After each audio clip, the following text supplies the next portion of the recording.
On va voir véritablement en fait ce qui se passe dans nos relations avec les autres et l'impact que ça a dans notre vie. Voir pourquoi c'est important de faire en sorte d'avoir toujours des bonnes relations. De voir ce que ça encourt de ne pas avoir de bonnes relations avec les autres, de ne pas être en paix.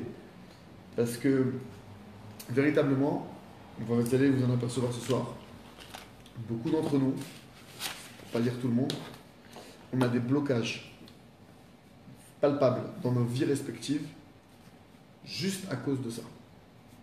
Et vous allez voir jusqu'où ces blocages ils peuvent aller. Alors, première chose qui ramène ici le Rav Shalom Aroush, d'accord, dans l'Aleph Bet de la vie, il nous ramène en premier point, donc on va voir c'est 29 points, il ramène un Chazon Ish. Il cite le Chazon Ish, et il dit comme ça que il dit la chose, le niveau le plus élevé qu'un homme il peut atteindre sur cette terre, c'est quoi? C'est quoi le niveau le maximum du summum? C'est de passer, que son passage dans ce monde-ci, il soit sans avoir blessé aucun être humain. Il dit ça, celui qui arrive à faire ça, qu'il sache qu'il a atteint le niveau le plus élevé qui soit. Deuxième chose qu'il nous ramène ici, c'est qu'un homme, il vient sur cette terre, l'homme, je dis un homme avec un grand H, l'homme, la femme, l'être humain, il vient sur cette terre pourquoi? Pour être mis à l'épreuve. Avec principalement des épreuves entre l'homme et son prochain. Et en fait, c'est ça l'élément de mesure de la réussite d'un homme, elle se situe là-bas précisément.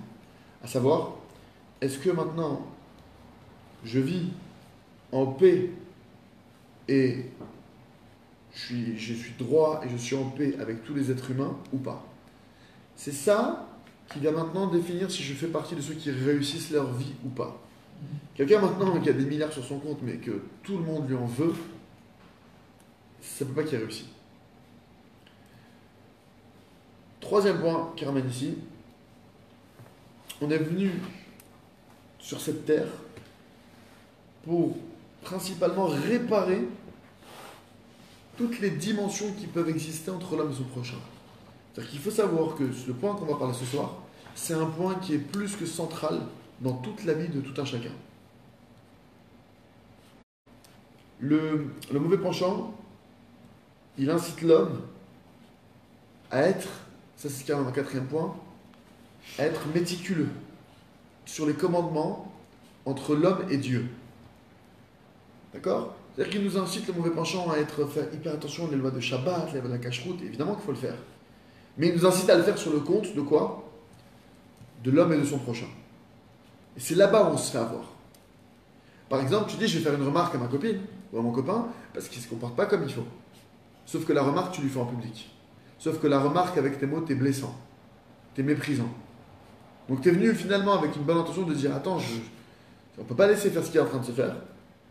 Et pour essayer de rétablir la situation ou améliorer les choses, la personne qui est en face de toi, tu l'as détruite.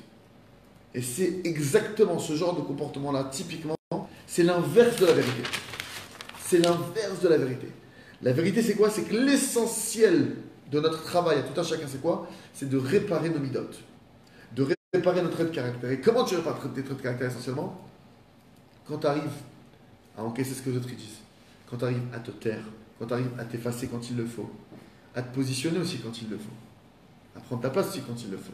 Mais tout en étant, je prends ma place en étant mes shalom avec les autres. Je me retire quand je vois que ça fait des problèmes de shalom, de paix. D'accord?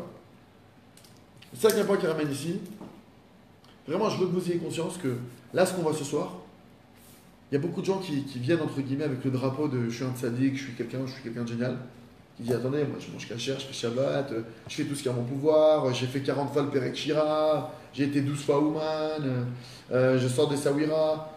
Tout ce qu'on fait, c'est sûr que c'est une valeur d'aller pèleriner les justes, les saints, les tzaddikim, de parler avec Hachem, de prier, d'étudier, tout ce que évidemment que c'est une valeur énorme. Mais il ne faut pas perdre le but et l'objectif principal. C'est que si maintenant je mets l'accent là-bas et qu'au niveau de mon prochain j'ai des problèmes, il faut savoir que je me trompe de travail. Je me trompe.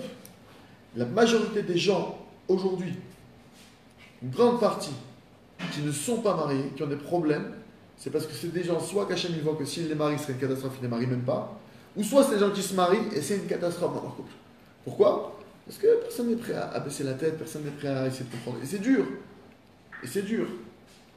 Évidemment que c'est dur, je ne dis pas que c'est simple. Mais je dis que déjà, la personne elle est en train de se prendre la tête pour, je ne sais pas moi, respecter les ilkhot de Chatnez. Évidemment qu'il faut respecter les lois de ne pas mélanger le lin à la laine. Mais pour faire ça, elle a humilié son père, son beau-père, sa belle-mère, sa mère, sa sœur. Vous voyez ce que je veux dire? Et ça, d'après la Torah, c'est un mensonge énorme. Tu veux faire le bien en faisant du mal à quelqu'un, c'est un mensonge énorme. La preuve que, comment tu sais que tu réussis, ce que tu fais c'est bien véritablement? Déjà, première chose, tu fais de mal à personne. Cinquième point qui ramène ici, quand on nous dit de prendre sur nous la mitzvah, le commandement, l'injonction, de ve'ahavta l'erecha kamocha, tu aimeras ton prochain comme toi-même, avant de prier. On nous demande, avant de faire la prière, normalement, on doit prendre sur nous de prendre sur soi la mitzvah d'aimer son prochain comme soi-même. Qu'est-ce que ça nous apprend? Ça nous apprend que ce que je dois faire devancer au niveau du travail, en général, c'est d'abord le travail avec mon prochain, après le travail envers Dieu. La preuve, parce qu'avant de faire la prière, qui est la vodat Hashem, qui est le lien direct avec Hashem, avec Dieu, on te demande d'abord, tu dois régler avec ton prochain. Et combien? Même il y a des règles, une règle toute simple. Normalement, d'après l'halakha, un officiant, celui qui fait la prière, d'accord? Un shaliach tzibur. S'il y a une personne dans l'assemblée qui ne l'aime pas, il n'a pas le droit de faire la prière. Pourquoi? Parce que sa prière, elle ne peut pas monter. Tu ne peux pas maintenant, toi, représenter les autres et détester les autres. Ça passe pas. On va voir pourquoi. Vous allez voir jusqu'où ça va. Et j'espère que, si Dieu veut, on va tous faire plus attention à ça et peut-être même réparer certaines choses qui sont à réparer. Sixième point qui ramène, un homme, il doit prier à Hachem. On doit le demander à Hachem de toujours être un soutien pour les autres. Et de demander à Dieu de ne jamais être utilisé pour être un bâton et faire souffrir les autres, de faire souffrir aucun homme. Alors, et à plus forte raison, il amènera ses enfants ou sa femme. Et de demander à Hachem de toujours être un conduit, un canal qui soit toujours positif. Que par mon intermédiaire ne passe que du bien dans le monde. Que par mon intermédiaire ne passe que de la miséricorde et de l'amour dans le monde. On doit le demander à Hachem. Parce que c'est vrai que, entre guillemets, même quand il y a quelque chose quand il y a de la rigueur qui vient s'exprimer sur terre, c'est la volonté de Dieu. Maintenant, je veux juste. Hachem, il a ses comptes et ses calculs avec les uns et les autres. Moi, je lui demande juste que je ne veux pas être choisi pour ce genre de mission. Septième point qui ramène ici, celui qui est complètement livré dans les mains de son penchant concernant l'homme et son prochain. Il est livré là-bas, il n'arrive pas, là il se met en colère, et là il se truc, il n'arrive pas, il est complètement avec les autres, il est catastrophique. D'accord? C'est impossible.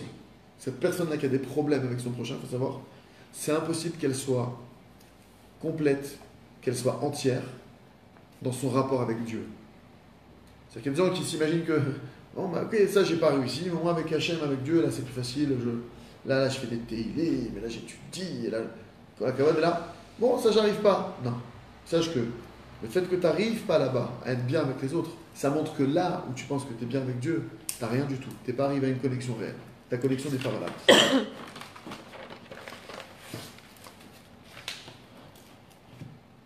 Le fait que quelqu'un maintenant, il a un poste important. Il a un poste, il a une fonction qui touche du public, comme un policier, comme ceux qui mettent les contraventions, les pervenches, etc. Comme toutes sortes de métiers comme ça, qui sont vraiment liés au public. Et c'est des métiers où ils doivent, entre guillemets, faire appliquer la loi. C'est des métiers où tous ceux qui ont ce genre de fonction-là, il faut qu'ils sachent. Ça ne leur donne pas le droit de transgresser les interdits qu'il y a entre l'homme et son prochain. C'est pas parce que maintenant tu dois mettre un PV à un type, parce que tu es policier, que ce type-là, effectivement, il a, admettons, pas respecté tel ou tel code de la route, que ça te permet de lui parler mal, que ça t'autorise à le mépriser, à le dénigrer. C'est une chose que de faire appliquer la loi, c'est une autre chose que de briser la personne qui est en face de soi. Donc maintenant, même si demain, et c'est dur ça dans l'éducation, parce que dans l'éducation, des fois, on a un rôle d'éduquer l'enfant, Tu n'as pas un rôle de briser l'enfant. Et des fois, c'est très dur. C'était sur la limite. C'est très... Alors, il faut demander à Hachem. En tout cas, il ne faut pas se croire que parce que maintenant je suis le père ou la mère, ou je suis le frère ou la sœur, ou j'ai un rôle quel qu'il soit au niveau de la famille, au niveau de ma société, au niveau de peu importe, de croire que ça m'autorise, parce que c'est ma fonction par exemple de vérifier que les commerciaux aient fait leur travail, ça ne m'autorise pas à transgresser la Torah au niveau de l'homme et son prochain. Tu diriges des gens, mais c'est d'air, tu dois faire en sorte qu'ils soient à l'heure, pas de problème, fais-le, mais avec le sourire. Tu dois réprimander quelqu'un en privé, tu pries avant, tu utilises des mots doux, tu ne cherches pas à briser. D'accord? Et si vraiment tu vois que tu n'as pas le choix que de briser quelqu'un, appelle ton supérieur. Ne prends pas toi ce job. Neuvième chose qui ramène ici. À chacun d'entre nous, ça nous est désagréable quand on nous tire une tête d'enterrement. Si je peux parler sans sourire, d'accord? Toutes les personnes qui nous tirent une tête d'enterrement, qui ont un visage dur, etc., c'est agréable pour personne. Alors, à moi de comprendre que mon travail, puisque moi je n'aime pas ça, on t'a dit tu dois aimer ton prochain comme toi-même, alors tu dois t'efforcer d'être souriant, souriante, d'être chaleureux, envers tout un chacun, évidemment, pour les femmes, avec toute la tignoute que ça peut impliquer, mais de s'efforcer, et c'est pas évident, il faut demander ça aussi, et s'efforcer, j'ai entendu que le Rav Arouche, Rabbi Omori, que pendant un moment, lui ce qu'il faisait, il sortait dans la rue, il restait comme ça. Le sourire figé comme ça. C'était exagéré. Mais d'un autre côté, pour pouvoir intégrer les choses, il faut beaucoup les répéter. Vous pouvez me croire que quand on passe des heures par jour comme ça, sans raison, alors c'est plus facile après de sourire. Quand il y a une raison. Il faut s'efforcer, il faut savoir que la clé, là je ne vais pas en parler maintenant, mais une des clés, ça c'est une clé pour la vie. Pour pouvoir réussir quelque chose, c'est l'entraînement. Aujourd'hui, j'ai encore fait la tête de Tchabert. Ok. Et combien de temps tu l'as fait aujourd'hui? Je l'ai fait 12 heures d'affilée. Ok, alors gratte 5 minutes. 5 minutes de sourire. Tu démarres avec ça. Et tous les jours, tu t'entraînes un peu plus. 5 minutes 30, 6 minutes, 7 minutes, tous les jours. Tous les jours, je t'entraîne. Et un jour, tu viens, cette personne, que rien que tu la voyais arriver vers toi, tu avais une angoisse, elle est souriante. Elle est agréable. On a envie d'être avec elle. On a envie de lui parler, de la côtoyer. C'est juste agréable. Mais ça veut dire, c'est quoi le fait d'être souriant avec les gens qu'on connaît pas... L'homme chalet d'être souriant. Mais si on n'est pas souriant, par exemple, dans la rue, ça dérange personne. Ça fait pas de chou. Vous rentrez à la banque. Jeune homme, bonjour, mon compte. Je viens de tirer 200 shekels. C'est agréable ou c'est désagréable? N'importe quel être humain normal. D'avoir une vision comme ça, c'est agréable ou désagréable? Même si c'est mon travail maintenant. C'est désagréable. Oui, mais c'est pas contre la personne. Ce qui se passe, on va le voir. On va le voir. C'est une très bonne question de vous poser. On pourrait se dire, non, la personne, elle a un coup de rasera. Elle, dans sa vie, elle a un problème. Ok, elle tire la tête, mais c'est pas parce que lui, c'est aucun rapport avec les gens qui m'entourent. C'est comme si maintenant, imaginez maintenant quelqu'un, il passe dans la rue, il a un couteau à la main, comme ça. Et là, il pense à quelqu'un qui l'a embêté, il fait, ah non, il met des coups comme ça. Ah bon, il y a quelqu'un qui est passé au même moment, il l'a blessé. Il dit, mais c'était pas contre lui, hein. Je voulais pas lui couper le bras. On dit, ouais, mais tu lui as coupé le bras quand même. Pourquoi tu sors avec un couteau comme ça? Le fait d'avoir une tête d'enterrement, même si mon but c'est pas de blesser les gens, ça blesse. Ça blesse. Quelqu'un qui me dit bonjour, avec une tête comme ça, mais dans lui c'est parce qu'il est en train de penser à un truc, je sais pas à quoi il pense. Je dis, qu'est-ce que je lui ai fait moi pour qu'il me fasse cette tête à moi? Et comme ça tout le monde pense. D'accord? Après si maintenant il y en a qui kiffent ce genre de choses, alors c'est un autre cours qu'on fera une autre fois. D'accord? Mais bon, j'espère ne pas avoir à le faire. Alors, quel? Donc, c'est-à-dire que le principe qu'on doit utiliser pour pouvoir se mettre à la place de l'autre, déjà, c'est ce que toi t'aimes pas, ne le reproduis pas. Par exemple, on n'aime pas se faire inspecter. Personne n'aime se faire. Et pourquoi tu fais ça? Et qui te dit qu'on nous fait comme ça une enquête détaillée de toute ma journée, ou ce que j'ai dit ou pas fait? Personne n'apprécie qu'on lui fasse une enquête comme ça. D'accord? Ou personne n'apprécie qu'on déprécie ce qu'on fait. Ouais, mais ce que tu as fait, franchement, c'est nul. Non, c'est nul, franchement, c'est nul. Ça sert à rien. Personne n'apprécie ce genre de comportement. Alors moi aussi, même si je suis face à ce genre de choses, même si c'est peut-être vrai ce que j'ai envie de dire, pourquoi tu fais un truc que tu n'apprécies pas toi-même? Toi-même, tu n'aimerais pas qu'on te dise que ton travail il est nul. Toi-même, tu n'aimerais pas qu'on te dise que ce que tu as dit, ça sert à rien, que cette chose-là. Je sais pas, toutes sortes de choses. Je m'applique, je vais parler, j'attends. Est-ce que moi j'aimerais qu'on me dise c'est ce que je vais lui dire? Est-ce que moi j'aimerais qu'on me dise ça? Non? Non, je vais pas le faire. Simple, simple, ça ne pas chercher midi à 14 heures. Il faut penser maintenant, véritablement, 11e point et en ça, comment je me serais senti à la place de mon ami. Comment je me serais senti à sa place si on me faisait ça? Avant de faire la truc, avant de commencer, imagine alors, je vais l'attraper, je vais l'éclater, d'accord. Imagine que t'es ton ami, tu es dans ton bureau comme ça, tu rentres, il vient et t'éclate. Comment tu te sens? Ah ouais, non, c'est pas. Alors, et fais en fonction de ça. Ne fais que des choses qui entraînent du positif.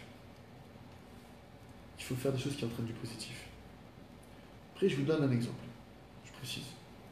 Quelqu'un maintenant, il a dépassé les limites avec toi. C'est pas parce qu'il a dépassé les limites avec toi que ça te donne le droit de toi dépasser les limites. Mais d'un autre côté, il n'y a pas une mitzvah de se faire flageller. Il n'y a pas une mitzvah de se faire arnaquer 10 fois par la même personne. Donc, c'est quoi le challenge dans un cas pareil? C'est mettre les limites tout en restant Ben Adam, tout en restant un homme de paix. Des fois, la paix, c'est de dire à une personne, moi, écoute, j'essaie de te parler une fois, deux fois. Ok, je suis obligé de couper les ponts. Franchement, je ne fais pas ça de gaieté de cœur. Mais malheureusement, quand j'ouvre ma porte avec toi, voilà ce qui se passe et je ne peux pas rester comme ça. Mais je ne me suis pas énervé en faisant ça. Je n'ai pas insulté. J'ai pas. Vous comprenez, je suis resté dans une norme où j'ai pas été méchant. Il y a des choses, des fois, on doit remettre en place certaines choses. Il faut le faire. Comme un père. Si son enfant il fait une bêtise, il ne peut pas dire bon, moi ça m'aurait fait de la peine qu'on me dise ça. D'accord, je t'ai pas dit de l'humilier. Mais là, il a un couteau à la main, il faut quand même intervenir. Il y a des enfants, des bébés, des trucs, il faut leur tirer le couteau. Tu es obligé d'intervenir. Il y a des situations dans ma vie où je dois intervenir. L'enjeu de notre passage sur Terre, c'est d'arriver à intervenir sans faire de dégâts. Maintenant, je vais avancer après, mais je vous précise, pour ceux qui m'écouteraient et qui disent ah là, moi je suis mal barré, je suis coléreux, je suis impulsif, je suis menteur, tricheur. S'il y a des gens qui sont moi toute la terre m'en veut, s'il y a des gens qui sont dans ce cas-là, on va le voir. Il y a moyen déjà de réparer. Premièrement, tout est réparable. Comme dit Rabbi Nachman Betzal, si tu penses que tu peux abîmer, sache que tu peux réparer. Et autre chose très importante, ce qui compte, c'est pas de dire je suis un mec coléreux ou je suis une fille, je suis vraiment pas fréquentable, j'ai fait trop de. Vraiment, j'ai vraiment des problèmes relationnels avec les gens. Ce qui compte, c'est de voir maintenant, ok, tu as une colère de niveau 8, comment est-ce qu'on peut mettre en place un programme pour que ta colère elle descende et que tu apprennes à la maîtriser. Et que Bezrat Hashem, comme dit Rabbi Nachman dans la Torah 52 de l'écouter Moharan, que tu apprennes à l'éradiquer. Parce que notre travail sur cette terre, c'est d'éradiquer nos mauvais traits de caractère. D'accord? Déjà, on a les choses en tête claire. La priorité, avant même de parler de Dieu, c'est d'être bien avec les autres. C'est la priorité absolue. D'accord? Le Rav Arush, je disais une phrase moi, qui m'a fait froid dans le dos. Le Rav Arush, je t'ai dit, tu peux faire Hachem, tu peux faire les 400 coups. Alors, Hachem, on ne doit pas les faire. Mais Hachem, il met des centaines d'opportunités de nous faire pardonner. Tu assistes à une Brit Mila, ça répare toutes les fautes. Tu te maries, ça répare toutes les fautes. Kippour, ça répare toutes les fautes. Tu fais tchouva, tu as un hirour de tchouva. Un hirour, tu as une pensée de tchouva juste dans ton cœur. Tu te dis, mon Dieu, à partir de maintenant, j'aimerais faire ta voix, ta volonté, j'aimerais faire ce que tu veux. Cette pensée-là te rend sadique gamour. C'est un psak halakha. C'est-à-dire que tu as une pensée, Dieu il te reprend. Tu assistes à une Brit Mila, il y a toutes sortes d'événements. C'est Torah, toutes sortes de choses que ça te nettoie. Constamment, Hachem, il nous nettoie. Hachem, il ne veut pas garder ta dose avec nous. Il veut qu'on fasse Chouva avant de dormir. Il veut qu'on fasse le vidéo tous les jours. Il veut que tu fasses ton Cheshbon Nefesh tous les jours. Hachem, il dit, moi, je veux te pardonner, Blisoff. Je ne veux rien garder contre toi. Je veux qu'il n'y ait rien, je veux qu'on soit en paix, toi et moi. Et donc Hachem lui donne une centaine de... Tous les jours, beaucoup d'opportunités. Je ne sais plus tout en tête, mais le Rav Arush avait énuméré plein de trucs où Bémet, il y a beaucoup d'opportunités dans l'année, dans la journée, dans le mois, de faire table rase avec Dieu. C'est-à-dire que même quelqu'un il me dit, moi j'ai fait les 400 coups, l'espoir il est énorme. Parce que Dieu il a mis des arrêts d'autobus, des points, des checkpoints de tchouva partout. Partout. Hachem de partout il nous prévoit ça. De partout. T'as fait un télim, oh, ok, t'as fait, il y a Shabbat qui revient, Shabbat ça pourrait s'arrêter pour toutes les fautes. C'est toutes ces choses-là qu'Hachem il a mis constamment. Par contre le Rav Arush il est comme ça. Tu peux faire 1000 fois Kippour. 1 milliard de fois Kippour. S'il y a une personne qui t'en veut, c'est pas pardonné. Ça passe pas. Ce n'est pas à retirer. C'est sûr, ça te pèse. Et ça reste. Et ça se paye. Pour vous dire juste sur quoi je dois mettre l'accent. Sur quoi je dois mettre l'accent. Oui, mais parce que je voulais être à l'heure à la prière, j'ai mal parlé à mon prochain. Il aurait peut-être mieux fallu que tu pries pas ce jour-là, je te dis franchement. Comment ça? C'est une halakha de prier. Ouais, mais la halakha de prier n'autorise en aucun cas de transgresser la halakha, de ne pas humilier quelqu'un, de ne pas faire blanchir quelqu'un. Et c'est même écrit dans le Talmud. Il y a un Tosfot qui dit qu'il y a 3 fautes capitales pour lesquelles on doit se laisser tuer si on nous le demande. Après, je ne vous donne pas tous les détails halachiques que ça comporte. Et si on te dit tue cette personne ou je te tue, on doit se laisser tuer. Si on te dit fais idolâtrie, prosterne-toi devant je sais pas quoi, alors tu dois te laisser tuer ou je te tue, tu dois te laisser tuer. Après, je vous donne les règles, d'accord? Je vous donne les règles générales. Et si on dit à quelqu'un transgresse une des lois concernant les relations interdites, je te tue, on doit se laisser tuer. Et ça concerne même le cas d'un homme et sa femme, quand ils sont dans une période où ils doivent être séparés. Si dans ce moment-là où la femme est nida, on dit à l'homme, tu touches ta femme ou je te tue, il doit se laisser tuer. Le Tosfot, il vient, il dit, il y a une 4e injonction. Une 4e injonction, c'est que si on te dit, humilie quelqu'un ou je te tue, Tosfot dit, tu dois te laisser tuer. On apprend ça de qui? De Tamar. C'est-à-dire qu'on n'est pas en train de rigoler. C'est-à-dire que la Torah, elle te dit, c'est mieux que tu meurs plutôt que tu fasses honte à quelqu'un. Ah, juste une question. Mais si on est en retard, par exemple, pour Shabbat, et qu'on parle agressivement à quelqu'un de notre famille, genre dépêche-toi, et si on allume en retard, on peut presser la personne et... La presser, non, ça dépend, c'est votre père, c'est votre mère. C'est même pas que il y a humilié, il y a respecter les parents, il y a ça que vous pouvez, en une allumage de bougie, transgresser la moitié de la Torah. Mais vous rentrez à l'heure, par contre, attention. Vous êtes à l'heure. Par contre, dès que Shabbat est fini, le Guéhénam il s'ouvre direct. Parce que pendant Shabbat, il n'y a pas de Guéhénam. L'enfer, il est fermé. Donc c'est mieux d'allumer en retard? Non, je ne dis pas d'allumer en retard. Mais maintenant, imaginez quelqu'un, il n'a pas le choix. Il faut qu'il parle. Il est avec sa mère, elle prend son temps, ou avec sa femme, elle prend son temps. Et s'il lui met la pression, elle se met en colère. Truc, c'est pas grave qu'elle allume pas. C'est comme si je vous dis, il faut comprendre que d'allumer une flamme à Shabbat ou de se mettre en colère, c'est 2 interdits qui sont similaires. Mais dans lequel est le plus grave? Avec Benadem Chavero, je pense. Non, je ne suis pas en train de dire de faire ça ou ça. Je suis juste en train de dire qu'il faut juste avoir la valeur. Il faut après prier. Encore une fois, dans ce que je vous dis là, je ne vous ai pas dit maintenant de baisser les bras. Demander à Hachem, voilà mon Dieu, je vais allumer à l'heure, mais voilà, ma mère, elle prend tout son temps. Et je ne veux pas d'histoire avec ma mère, je dois la respecter, mon Dieu. Éclaire-moi, aiguille-moi, comment est-ce que je peux faire rentrer l'image à l'heure sans faire d'histoire? Après, déjà, je vous dis aussi, vous pouvez vous allumer vos bougies. Et, mon Dieu, aide ma mère à allumer les bougies à l'heure. Vous voyez ce que je veux dire? Il faut voir si ça vexe pas, parce que normalement vous êtes censé allumer. Ça dépend des familles, ça dépend des trucs, mais normalement. Il faut voir le cas, En tout cas, toujours trouver, être dans cet état d'esprit. Je cherche le moyen de ne pas faire d'histoire. Je cherche le moyen de ne pas blesser. Je cherche le moyen de ne pas déranger. Je cherche le moyen de ne pas froisser, Je cherche ce moyen-là. Une histoire qu'on ramène sur. Vous avez peut-être dû passer une vidéo qui a été mise. Ils ont fait une vidéo sur Torah tout ça. Une histoire avec le Rav Volbe. Oui. D'accord? Ils sont Ouais, le Rav Volbe. Rav Volbe, c'est un grand Rav. Il a un Shabbat. Il a un Shabbat avec la belle famille du futur mariage que son fils ou sa fille va avoir. Donc c'est des Shabbatot où on veut donner bonne figure. Les familles commencent à s'unir en plein Shabbat. Ça sonne chez lui. Ça sonne. Qui c'est qui rentre? Son fils. Un de ses fils qui ne respectait plus Shabbat. C'est le Rav Volbe. La belle famille, elle est là.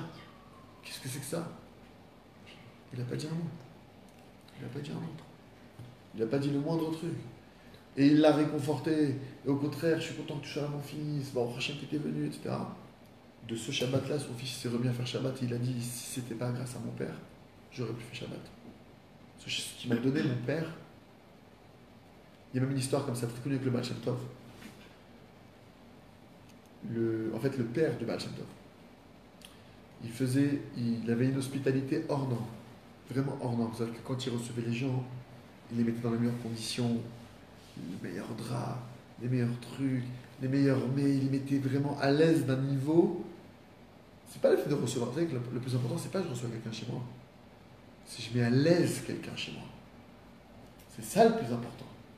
La personne, je la mets à l'aise, que c'est pas je lui fais sentir qu'elle est chez moi et que je suis déjà bien gentil de l'inviter et que ne reçois pas dans ces conditions. Pour que la personne elle se sente mal, ne reçois pas, c'est pas la peine. Tu fais aucune mitzvah là, parce que lui il se sent mal chez toi. Et le fait qu'il se sente mal, c'est possible qu'après qu'il soit chez toi, il va se rappeler que tu lui as pris la tête, que truc, il peut t'en vouloir. Et s'il t'en veut, tu vas payer. Je comprends pas, je fais la mitzvah de recevoir quelqu'un chez moi. Ouais, mais tu as fait aussi la belle mitzvah de faire du mal à quelqu'un. Ça se paye. Et qu'est-ce qui se paye le plus? Recevoir quelqu'un chez soi, si on peut comparer, c'est peut-être 100 euros. Lui avoir fait du mal, c'est peut-être 1 milliard en termes de dette. Ça va se payer beaucoup plus. Maintenant, le père du Baal Shem Tov, il avait une achasatochim énorme. Il recevait les gens avec le sourire. C'est pas simplement on dit comme ça, quelqu'un de la tzedaka. Le fait de donner la tzedaka, je crois que c'est une mitzvah, il y a un nombre de mitzvahs qu'on accomplit. J'ai oublié le nombre exact, je ne vais pas vous dire de bêtises. Et le fait de faire un sourire au moment où je donne la tzedaka, c'est 6 ou 7 fois plus que si j'avais donné la tzedaka simplement, en termes de puissance de mitzvot. Parce que ce qui compte, ce n'est pas le fait d'avoir donné. C'est ce que tu donnes toi à la personne, ce que la personne elle sent. Moi, je me rappelle qu'une fois, j'étais sur un projet, un des premiers projets sur lesquels je m'étais lancé pour faire de la diffusion, pour faire, on voulait éditer à l'époque, je crois, 10 000 CD du Rav Arush et diffusé en France. Et j'étais au tout début, j'avais envie de le faire, mais d'un autre côté, il fallait réunir une somme importante que je n'avais pas. C'était des milliers d'euros. C'était une opération importante, quoi. Et il fallait commencer, entre guillemets, à aller voir les uns, les autres, essayer de récolter comme on pouvait pour pouvoir mener l'opération. Il y a un type dans toute cette opération. Moi, je pense que tout le mérite, il revient à lui. J'étais au tout début, et qu'est-ce qu'il m'a dit? Il m'a dit, écoute, cherche ce que tu arrives à chercher. Je te complète ce qui manque. Okay. Il m'a dit ça m'a donné des forces. Et j'ai été parler à un, etc. Et Baruch Hashem, au final, c'est quelqu'un qui a donné, Baruch Hashem, il a participé, mais c'est un de ceux qui a participé le moins, parce qu'il ne me restait presque plus rien. Il ne devait même pas participer, il y a eu une annulation à la fin. Mais lui, ce qui m'a donné, c'est pas de l'argent. Vous comprenez? C'est pas, ce qui était important, c'était pas qu'il participe financièrement au projet. Parce qu'en plus, je vous dis, c'était un de ceux qui a le moins participé au projet. Mais lui, ce qu'il m'a donné, c'est la force de faire le projet. Et ça n'a pas de valeur. Il m'a donné le courage de me dire, je suis pas seul. Donc quand il m'a parlé, c'était en gros, t'es pas seul, je suis avec toi, fais ta part, moi je complète ce qui manque. Ça m'a donné le courage. Ça n'a pas de prix. Dans le Baal Shem Tov, le fils de père du Baal Shem Tov, il recevait des gens. Et il les recevait de manière incroyable. Du ciel, on a dit, ok, on va le mettre à l'épreuve. Le Satan, il a dit, il a dit Hachem, moi j'y vais. Je le mets à l'épreuve. Et Léonavi, il a dit non. Il a dit, moi j'y vais. Et Léonavi, Zachron Letov, il est arrivé chez le père du Baal Shem Tov, habillé en pauvre, qui profane Shabbat en public. Donc il arrive à un Shabbat avec son baluchon. Donc pendant Shabbat, il tape à la porte. Il rentre avec le baluchon, donc clairement, il porte. Il ne respecte pas.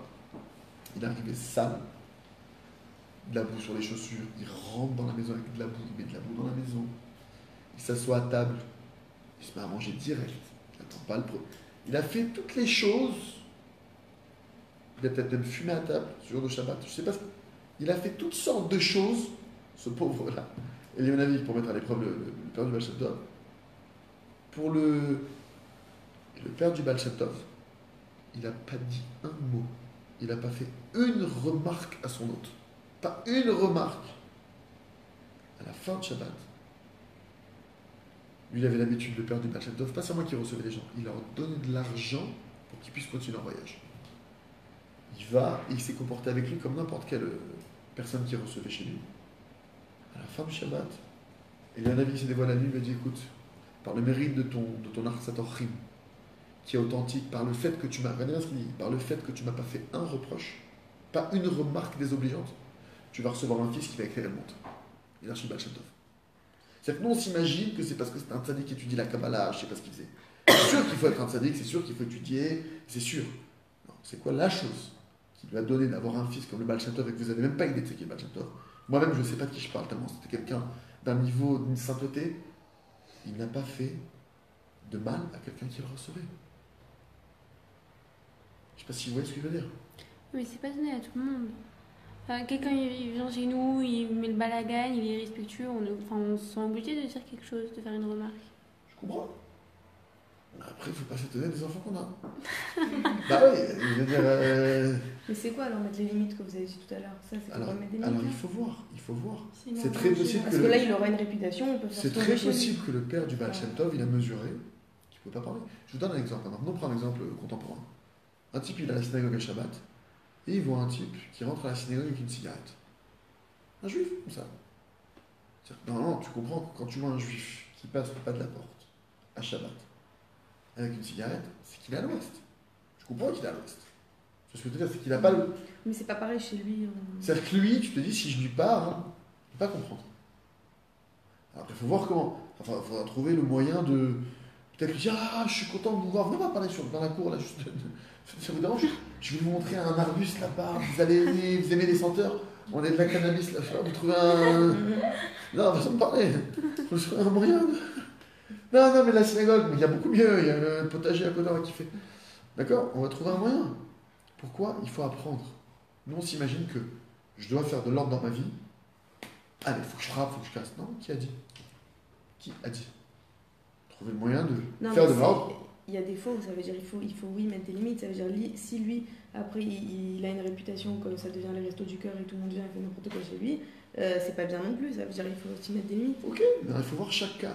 Il faut voir chaque cas, mais mettre des limites, comprenez. Non, sans faire de mal Mettre à des personne. limites n'autorise à aucun moment Oui, de faire bien du sûr. mal.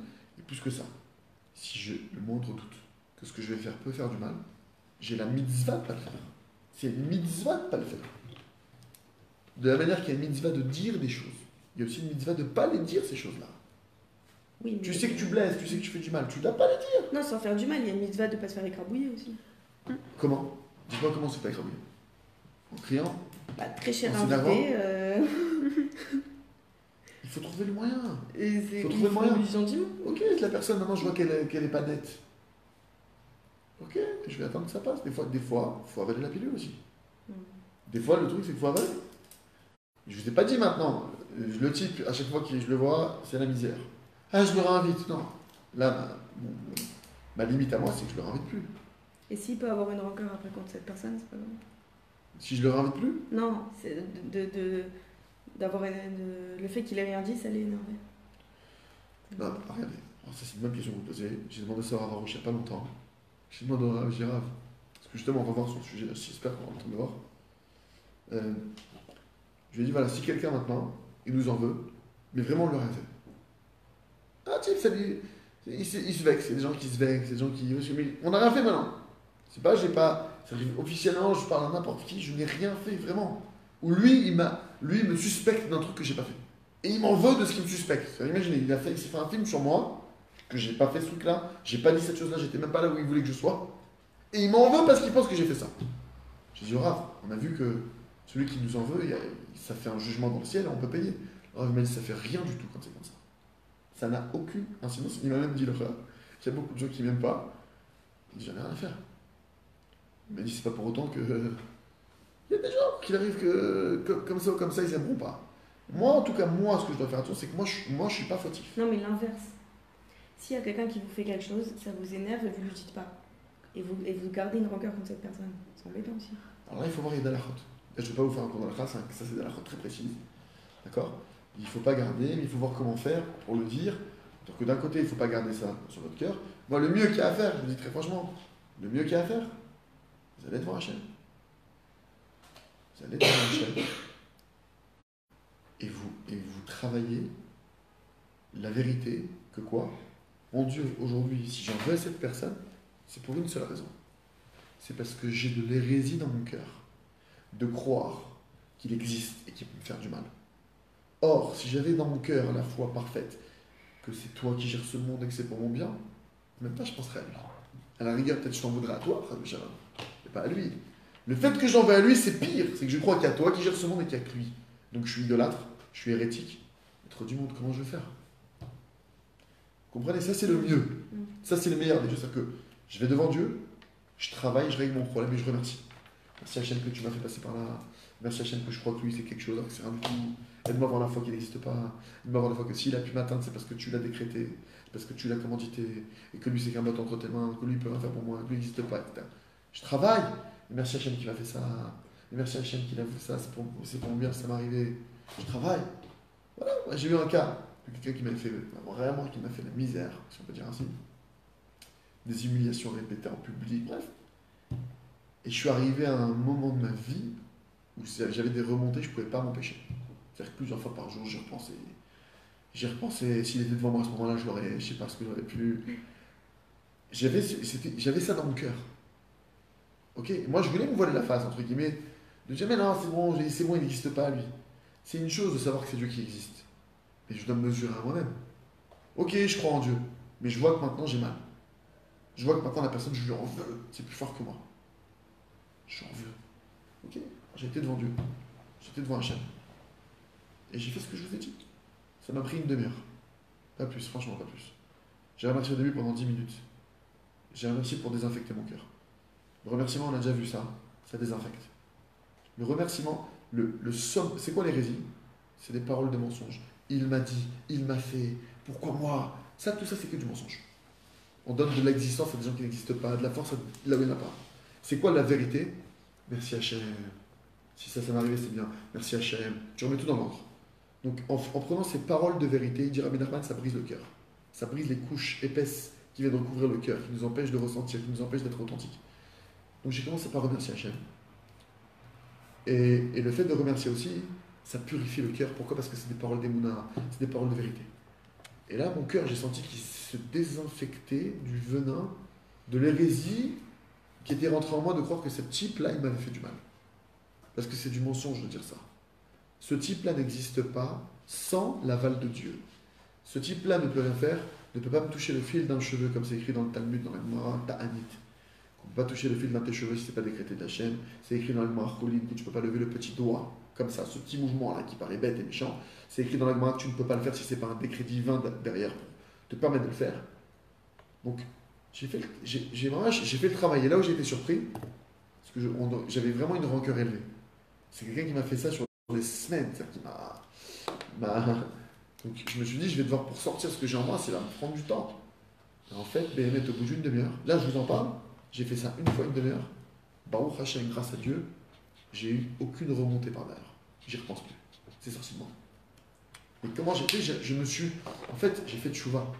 C'est quoi j'ai fait tchouva? C'est que j'ai fait tchouva sur le fait que il y a un moment où il m'a fait du mal, et j'ai dit, ah ouais, il me fait du mal. Il existe. Il peut me faire du mal. Et j'ai commencé peut-être à... Je suis rentré dans un délire. Et là, j'ai fait tchouva. Comment? J'ai dit, attends, là-bas, je me suis perdu en chemin. J'ai donné de la force à quelqu'un qui n'en a pas. Pardonne-moi. Moi, je veux m'attacher qu'à toi, je veux croire qu'à toi. Il n'y a que toi qui existe. Il n'y a que toi qui peut faire le bien sur cette terre. Il n'y a que toi qui peut donner. Personne ne retenez cette règle. On ne peut ni vous rajouter, ni vous retirer, si ce n'est ce que Dieu il aura prévu pour vous. Personne ne peut ni vous donner, ni vous enlever. Dieu, par contre, lui, peut décider ce qu'il veut. Mais les êtres humains, ils peuvent rien faire pour vous. Ils peuvent rien faire pour vous, ils peuvent rien faire contre vous. Après, Dieu décide qui va être l'intermédiaire pour emmener une délivrance. Dieu, il décide par quel moyen il va me délivrer. Dieu, il a beaucoup d'envoyés. En tout cas, quand j'ai fait ce travail-là, et là, il n'y a pas très longtemps, il y a quelqu'un qui m'a refait un truc violent. Pas violent au sens on va le voir plus tard. Quelqu'un à qui, entre guillemets, j'ai fait du bien, et qui m'a rendu la monnaie de ma pièce, pas exactement comme la monnaie que je lui ai donnée à la base. Et je me suis aperçu que ça m'avait atteint. C'est une chose de dire je crois en Dieu, c'est une chose de dire qu'il faut avoir la émouna. Mais il faut aussi se mesurer. Tu vois que la personne, non, tu n'arrives plus à lui parler. Tu vois que la personne, non, tu ne peux plus la piffrer. Ok, donc, tu es obligé d'accepter que dans ton cœur, il s'est passé quelque chose. Oui, mais c'est normal. C'est normal. Alors, il faut mesurer. Il y a des choses, je vais devoir mettre des limites avec cette personne, c'est une chose. Mais si je lui en veux, j'ai dépassé les limites. Alors il faut que je désinfecte l'hérésie qui rentre en moi. Je n'ai pas encore fait le travail, il faut que je le fasse d'ailleurs, dans ta chaîne, que j'ai besoin de force. De faire le travail que cette personne. Mais vraiment, je dis comme ça. Il dit le simple fait de penser aux êtres humains, c'est de l'hérésie. Alors je vais aller voir celui-là, et je vais lui dire comme ça, et peut-être lui va me dire ça. Alors là, je vais faire un petit coup de pichenette et je vais lui dire ça. Alors, c'est quoi? C'est un scénario? C'est quoi? T'es cinéaste, réalisateur, t'as fait des écoles de cinéma, c'est quoi l'histoire? Et que Hachem. Moi je demande à Hachem, voilà Hachem, j'ai besoin de ça. Voilà Hachem, il faudrait que je fasse ça. J'aimerais bien une solution. Ça veut dire que pour vous, il n'y a aucun cas où il faut aller parler à la personne. Non, c'est pas ce que je dis. C'est pas ce que je dis. Je dis que pour moi, là ce que je vous dis là, c'est dans votre. Là je suis pas dans la halakha au niveau. Oui, non, mais vu que c'est. Là je suis au niveau du cœur. Vu que c'est moi, mon. Parce que c'est là que ça démarre. C'est là que ça démarre. Mm. Il y a des gens, si maintenant vous êtes d'accord, si la personne vous lui en voulez pas, vous n'avez pas besoin de lui dire, de faire toute une démarche. Je n'en veux pas. Oui. Ok, alors si je fais le travail de la Emouna, c'est plus facile. Si tout le monde faisait le travail de la Emouna, et que chacun, vraiment, c'est même pas que je pardonne, mais le fond, c'est même pas, les gens disent, je réfléchis, je te pardonne. Dis-moi, tu t'es pris pour Louis XIV ou quoi là? Louis XVI, c'est quoi le truc? C'est pas je te pardonne, c'est. Ce qu'on devrait dire, c'est je te demande pardon, je t'ai pris pour Dieu, et j'ai pris conscience que tu n'es pas Dieu sur cette terre. Tu n'as pas de pouvoir. Tu ne peux pas me faire du mal. Et ce qui est arrivé parce qu'il l'a décidé. Le Rabbi Lubavitch, un jour, Tatzan, c'est le Rav Ben Tata qui raconte cette histoire. Il sort de chez lui. Il y a un Américain. D'habitude, il était toujours entouré de gens. Là, il n'y avait personne. Il y a un Américain qui arrive devant lui, il sort un pistolet et il dit I kill you au Rabbi Lubavitch. Il est comme ça en train de. Le Rabbi, il n'a pas bougé, il a regardé. Il a dit j'ai pas peur de toi. Je sais pas ce qui s'est passé après. Ce type-là, il s'est mis à trembler. Il est parti en courant. D'avoir casé. Un tzaddik, c'est quoi un tzaddik? C'est qu'il est juste. C'est quoi qu'il est juste? Je sais que toi, t'es pas Dieu et je sais que lui, c'est Dieu. C'est ça être juste. Je sais les choses, à quelle place elles doivent être. Mon patron, c'est pas Dieu. Si Dieu, il veut, même si mon patron, il me retire, il me sucre mes commissions pour une raison injuste, mais que je dois toucher cet argent, je l'aurai d'ailleurs. Si Dieu il décide que cette personne avec laquelle je dois me marier, même si les parents le ils veulent pas ou je sais rien, etc., Hachem, il fait en sorte que je vais devenir le meilleur parti possible pour cette famille et qu'ils n'auront pas le choix que de me prendre moi. Hachem, il sait. Maintenant, ce que je vous dis là, encore une fois, je ne dis pas que c'est facile. Je ne dis pas que c'est simple. Je dis juste que l'origine de toutes nos déviances avec le Ben Adam Lachavero, c'est parce qu'on a perdu cette conscience que c'était Dieu qui gérait le truc. Et pourquoi est-ce qu'on n'a pas cette conscience de manière facile? Je vous dis, le vrai reproche qu'on a le droit de se faire et qu'on doit se faire. C'est pas de me dire, je n'ai pas de crainte du ciel, je crois pas en Dieu en fait, j'ai vraiment un problème, moi je crois aux hommes, je n'arrive pas, j'ai supplié, j'ai besoin de... Ton problème c'est que tu ne t'entraînes pas. Comme si un mec qui rentre dans une salle de musculation, il regarde ses bras, bon il voit les bras, il voit un autre avec des bras comme ça, il dit, oh la chance et tout, regarde-moi, je suis vraiment... J'ai pas de chance moi. Ce qu'il va lui dire l'autre? Il dit, quel rapport avec la chance? Je viens 4 heures par jour tous les jours. Viens aussi 4 heures par jour tous les jours, on verra les bras que tu vas avoir. Dans 3 semaines, dans un mois déjà. Viens tous les jours 4 heures. Ce que je veux dire par là, c'est que si je ne m'entraîne pas à voir Dieu dans ma vie, avec des exercices, en réfléchissant, en faisant un bonne nefesh, en m'arrêtant, ouais, tu verras pas Dieu dans ta vie. Tu verras le facteur, tu verras le policier, tu verras le banquier, tu verras la belle-mère. Oui, tu verras tous ces gens-là. Mais si maintenant, tu fais le travail et tu t'entraînes, pas quand tu vas pas bien, parce que quand je vais pas bien, mon travail, c'est de faire en sorte de ne pas tomber dans la tristesse. Je parle quand ça va. Quand tu chutes, ton travail, c'est limite la casse, travaille la joie. Mais quand ça va, entraîne-toi sur tes faiblesses. Tu sais que tu es coléreux, entraîne-toi sur ça. Tu sais que tu n'arrives pas à tenir ta langue, et que tu parles sur les uns et sur les autres, et c'est ton kiff. Travaille sur ça. Tu travailles. Mais juste, je suis désolée, vous n'avez pas répondu à ma question. Ça veut dire, ça veut dire tout dépend de moi et de ma Emouna. Ça sert à rien d'aller voir quelqu'un pour lui parler, du coup. Si. Pour arranger quelque chose. Si maintenant, je lui ai vraiment pardonné dans mon cœur. Pourquoi je lui ai parlé? Non, j'ai pas. Lui, il m'en veut pas, moi je l'en voulais. Je travaille sur moi, je lui en veux plus. Pas besoin de demander. Il n'y a plus rien à faire, ça y est, c'est réglé. Plan B. Et là, c'est la halakha qui le demande. J'arrive pas à pardonner et je suis un fainéant, je ne veux pas travailler. Qu'est-ce qu'on fait? Ok, alors il faut demander. Vous appelez, grâce à Dieu aujourd'hui, il y a un service qui s'appelle Questions au rabbin ou à l'orav, ou vous avez vos rabbins de séminaire d'halakha. Il y a des halakhot précises. Je ne vais pas vous parler comme ça parce que je sais que c'est des chapitres entiers. J'ai un livre, c'est un chapitre entier, votre question, qui explique dans quel cas je dois dire, dans quel cas je dois demander pardon, comment, etc. Parce qu'il faut mesurer si ça ne va pas envenimer les choses, votre action. Il y a des choses à mesurer. Il y a des règles, il y a des principes, il y a des klalim. Il y a comment je dois le dire, combien de fois je dois le faire. C'est quoi la limite? Il ne veut pas me pardonner, une fois, deux fois, 10 fois, 100 fois. Oui, mais d'un autre côté, lui, il dit pardon. Il y a une manière de demander pardon. Il y a une manière d'aider à la chôte, c'est un Shulchan Aruch, tout ça, c'est pas de la blague. Donc maintenant, ce que je veux dire, c'est que si maintenant, idéalement, le mieux, je travaille sur mon cœur, je travaille sur mon hérésie, sur ma bêtise, j'ai rentré en moi du poison. Je le fais sortir. Maintenant, plan B que la Torah elle a mis en place pour celui qui n'arrive pas à faire ce travail-là, maintenant, il y a la halakha. C'est-à-dire que j'ai une obligation. Je n'ai pas le droit de haïr mon cœur, mon frère dans mon cœur. Je n'ai pas le droit d'haïr mon frère dans mon cœur, j'ai pas le droit. Alors tu fais comme tu veux. Soit tu travailles ta émouna, tu demandes à Hachem l'émouna chez les mains et Bezrat Hachem ça nettoie ton cœur. Moi c'est un cadeau qu'il m'a fait là-bas, je vous dis la vérité. J'ai fait juste l'effort d'aller voir Hachem. Ça c'est mon effort à moi. Et même ça c'est un cadeau qu'il m'a donné aussi, je ne vous cache pas. En tout cas j'ai demandé à Hachem, j'ai dit voilà, moi cette personne-là je lui en veux.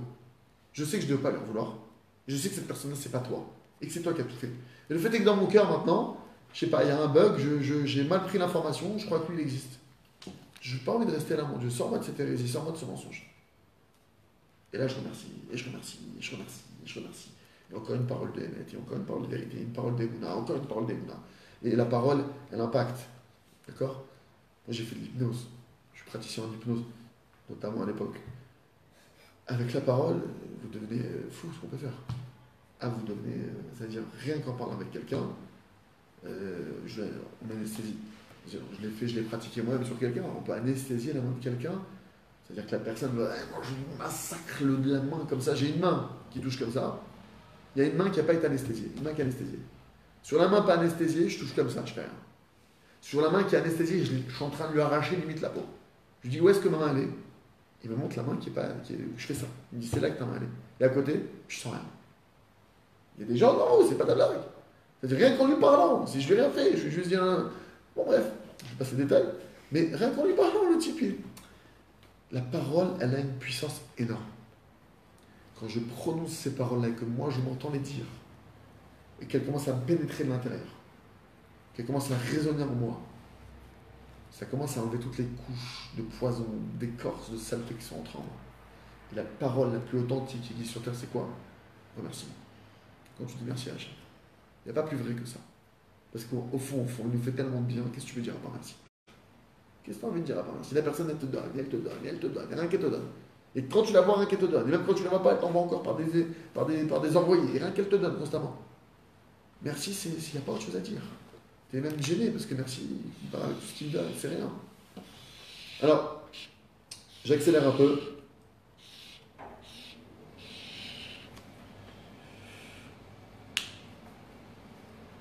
Il faut savoir que la relation avec le prochain, il ramène en 12e point, la relation entre l'homme et son prochain, c'est le cœur de notre Torah. C'est le cœur de toute la Torah. D'ailleurs, quand il y a une personne qui voulait se convertir, qui est partie voir, je crois, Hillel, il a dit, explique-moi toute la Torah sur un pied. Je crois que c'était Rabbi Akiva, je ne sais plus qu'est-ce qui était mort. Je ne sais pas écorcher l'histoire. En tout cas, qu'est-ce qu'il lui a dit? Vas-y, enseigne-moi la Torah sur un pied. Tu aimeras ton prochain comme toi-même. Ça veut dire qu'il a résumé toute la Torah en une phrase. Tu aimeras ton prochain comme toi-même. Parce que si tu as ça, tu auras toute la Torah. Par contre, si maintenant, la personne, elle fait toute la Torah, mais Ben Adam la Chavero, là-bas, elle est nulle, qu'elle sache qu'elle n'a pas de Torah en elle, qu'elle n'est pas connectée avec Dieu. Ça me fait rire des fois, j'entends, je ne comprends pas, la personne, elle est religieuse. Elle est religieuse et elle fait ci, elle fait ça, et elle n'est pas mariée. Ouais, mais cette personne, elle parle du matin au soir sur les autres. Cette personne, si elle peut frapper quelqu'un, elle le frappe. Non, parce qu'on a quelqu'un d'autre à côté d'elle. Elle s'est mariée à Ibiza d'ailleurs, pour vous dire un peu le niveau. Mais elle s'est mariée. Oui, mais cette personne, elle fait peut-être des choses pas bien, je ne sais pas. Mais jamais elle fait quelque chose à qui que ce soit. Je ne suis pas en train de dire maintenant de faire ou de ne pas faire. Je suis juste en train de dire la puissance de la chose. Alors c'est sûr que s'il y a quelqu'un, il fait attention à son prochain. Et en plus, il a Ben Adam Makom, il fait attention à toutes les injonctions que Dieu nous demande de faire. Là, il arrive à une puissance d'un niveau extrême. Il faut savoir que les tzadikim, Hachem, il les teste sur des petites choses. Il faut savoir que Moshe Rabbeinu, c'est cet élément-là qui a fait de lui notre dirigeant. Quand Dieu, il a vu qu'un jour, il y a une brebis qui s'est égarée de son troupeau, qui a marché, et en fait, Moshe, donc, il a couru après, et en fait, elle avait soif. Il a vu qu'elle avait soif. Moshe, il a dit, quoi, t'avais soif? Ah là là, j'aurais dû te donner à boire. Mais tu dois être fatigué maintenant. Qu'est-ce qu'il a fait, Moshe? Il a pris la brebis sur ses épaules. Parce qu'il dit, j'ai pas vu qu'elle avait soif, j'ai engendré chez elle une fatigue. J'ai fatigué, à cause de moi, elle s'est fatiguée. Il faut que je la soulage maintenant. Moshe, il a dit, si lui, il s'occupe comme ça de son troupeau, je veux qu'il s'occupe de mon troupeau, entre guillemets, le peuple d'Israël, je veux un berger comme ça pour mon troupeau. Moshe Rabbeinu était prêt à mourir pour le plus petit d'entre nous. Kepchuto, c'est pas pour rigoler. C'était le plus grand de tout le peuple d'Israël, il était prêt à mourir pour le plus petit, sans se poser de questions. Il faut comprendre, c'est quoi la Torah? C'est quoi nos dirigeants? C'est quoi nos rabbanim? C'est quoi notre tzadikim? On nous raconte leurs exploits, il a ouvert la mer, il a fait truc, il a fendu le ciel, il a arrêté le soleil. Tout ça là, c'est bien beau. Mais c'est rien à côté. Le roi David, pareil. Pourquoi c'est lui le Mashiach? En pleine nuit, imaginez, il a 15 ans ou 14 ans, imaginez un peu le contexte, il a 14 ans. Il dort dans des montagnes très éloignées, où il y a des bêtes féroces. Il est en pleine nuit, il est tout seul avec son troupeau. Il entend des rugissements. Il y a une brebis qui se fait attraper par un lion. Excusez-moi, hein, il a 14 ans, il est berger, ça rentre en perte et profit. Non, je veux dire, un berger normal, il se dit, bon, un lion, c'est bon. Qu'est-ce qu'il a fait le roi David? Il dit, pas question qu'il touche une de mes brebis. Pas question. Il a couru après le lion. Il a couru après le lion. Et il a fracassé le lion. Et il a récupéré la brebis. Une autre fois, il y a un ours qui est venu. Un ours, imaginez, il a 14 ans, on est en pleine nuit, un ours blanc, un truc qui va pour manger une brebis. Le roi David, il a été vers l'ours. C'est écrit qu'il a cassé sa mâchoire. Il a fracassé l'ours, il a repris la brebis. Bon, certes, il avait une force surhumaine. Certes. Entre vous et moi, combien de fois il y a des choses qu'on peut faire dans notre vie, des efforts qui sont à notre portée, qu'on ne les fait pas. Pour l'autre, j'ai la flemme. Le roi David, il est prêt à se mettre en danger. C'est-à-dire, je me parle à moi parce qu'on perd tout ça. Et on est attaqué sur ça. Comprenez qu'on est attaqué sur ça. Les Tzirara, ils nous vendent des mitzvot énormes en écrasant les gens qui sont autour de nous. Ils nous arnaquent. Il nous prend. C'est comme s'il me donne 2 euros, il m'a attrapé avec 2 euros, donc moi je valais 2 euros, et pendant que j'avance, il me sort un billet de 500 dans la poche. Il fait exactement ce qu'il nous fait. Il nous fait croire que maintenant, en devenant Baba Salé, c'est ça l'essentiel. Mais c'est pas Baba Salé que tu viens, c'est Baba Cool. C'est quoi? C'est Baba la terreur, on va t'appeler. Plus personne ne peut parler autour de toi. Hein. Non, encore une fois, je ne parle pas. Moi, je ne parle pas en tant que. Je suis pas au niveau. Je travaille sur ça et je dois travailler encore plus sur ça. C'est notre combat. Il faut le savoir, c'est notre combat. Regardez ce qu'il dit ici. 13e point. Les épreuves difficiles qui durent très longtemps. Quelqu'un maintenant qui est sujet à des grandes difficultés dans sa vie et que ça dure depuis longtemps. Des épreuves lourdes viennent dans la majorité des cas parce qu'il a fait des transgressions entre l'homme et son prochain. La majorité des grosses souffrances qu'on porte sur des années proviennent de là-bas. 14e point, tant que l'importance, tant qu'un homme il n'a pas dans sa tête claire l'importance de ce sujet, de respecter les créatures, d'honorer son prochain, tant que cette chose-là n'est pas claire pour l'homme, il est très très loin de sa propre réparation à lui. Il est très loin d'atteindre son but, d'atteindre sa mission sur Terre. Il est loin. Tout ce que je veux dire, c'est qu'on doit apprendre à se repérer. On doit avoir des repères dans notre vie. On doit avoir des repères. Tu fais quelque chose qui te rapproche de cette conscience du prochain, tu es en train de te réaliser. tu fais quelque chose qui t'éloigne de la conscience du prochain, qui est en train de te rendre un robot de la Torah, un robot de je sais pas quoi, sans cœur, sans rien, sache que tu es en train de bousiller, de gâcher ta vie. Il faut le savoir. Je parle même pas maintenant pas. Je suis pas en train de vous parler de la bonté qu'on doit avoir envers les autres. Je suis en train de vous dire le minimum de pitié qu'on doit avoir envers nous-mêmes. 15e point qui ramène ici. Les gens qui commencent à faire tchouva sur le dossier de Ben Adam Achavero, les gens qui commencent à travailler le sujet de l'homme et son prochain, il faut savoir, c'est des gens qui commencent à être délivrés. Ils le voient dans leur vie. Ça démarre les délivrances qu'ils attendent depuis des années les autres. En réalité, on fait tous partie d'un même ensemble, de la grande âme du monde. C'est pourquoi il faut savoir que chaque être humain, chaque juif, c'est une partie de toi. Et on doit, qu'Hachem nous aide, on doit le considérer, tu dois considérer l'autre comme tu te considères toi-même. Alors là, je n'en parle pas maintenant, mais je précise quand même que si la personne, je dois considérer l'autre comme moi-même, et si moi-même je me considère comme une poubelle, alors autant vous dire que ça va compliquer ma relation à l'autre. Parce que moi-même, déjà, je me déchire comme il faut, je me fais une tête au carré comme il faut tout seul. Automatiquement, je vais la faire à l'autre.